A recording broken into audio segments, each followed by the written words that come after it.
Владимир Ройба проинспектировал ход строительства социальных объектов в столице Коми. Первым делом глава республики осмотрел ход работ по возведению школы на 825 мест в микрорайоне Емваль Эжвинского района.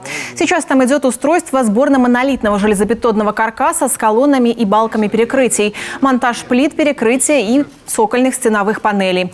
Завозится строительный материал. Здесь частный сектор. Здесь, помните, было обращение президенту Кадровский или как его фамилия? Да. Вот он здесь, вот мы здесь дорогу будем делать, это за счет муниципалитета. Да. Соответственно, так сказать, так что мы находимся вот здесь. Вот.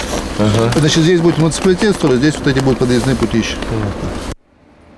Глава республики предложил привлечь в помощь студентов из стройотрядов, которые могли бы выполнять не требующую специальной квалификации работу.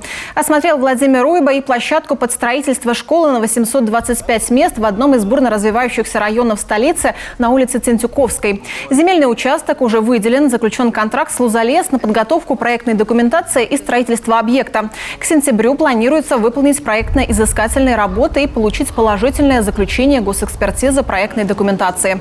После начнутся строительно-монтажные работы.